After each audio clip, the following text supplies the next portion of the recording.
തിയേറ്ററുകളിൽ ഒരു തടസ്സമില്ലാതെ നല്ല ബ്രഹ്മാണ്ഡ രീതിയിൽ ഓടിക്കൊണ്ടിരിക്കുന്ന സിനിമയാണ് കൽക്കി 2898 AD എന്ന് പറഞ്ഞ സിനിമ. ഈ സിനിമയുടെ ബഡ്ജറ്റ് എത്രയാണെന്ന് നിങ്ങൾക്ക് അറിയോ? ഈ സിനിമയുടെ 3 ദിവസത്തെ കളക്ഷൻ എത്രയാണെന്നറിയോ? അപ്പോൾ അതൊക്കെയാണ് നമ്മൾ വീഡിയോയിൽ നിന്ന് പറയാൻ പോകുന്നത്. അപ്പോൾ നമുക്ക് നേരെ വീഡിയോയിലോട്ട് പോവാം. കൽക്കി 2898 AD എന്ന് പറഞ്ഞ സിനിമ ഡയറക്റ്റ് ചെയ്തത് നാഗ് അശ്വിൻ എന്ന് പറഞ്ഞ ഡയറക്ടറാണ്.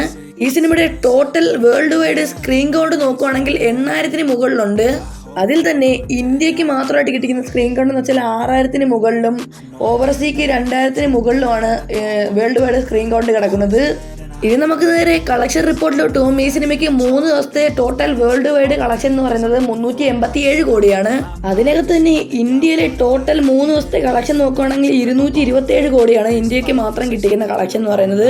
ഓവർസീൽ 3 ദിവസത്തെ കളക്ഷൻ എന്ന് പറയുന്നത് 115 കോടിയാണ്. കൽക്കി 2898 AD എന്ന് പറയുന്ന സിനിമയുടെ IMDb റേറ്റ് നോക്കുകയാണെങ്കിൽ 8.3 ഉണ്ട്.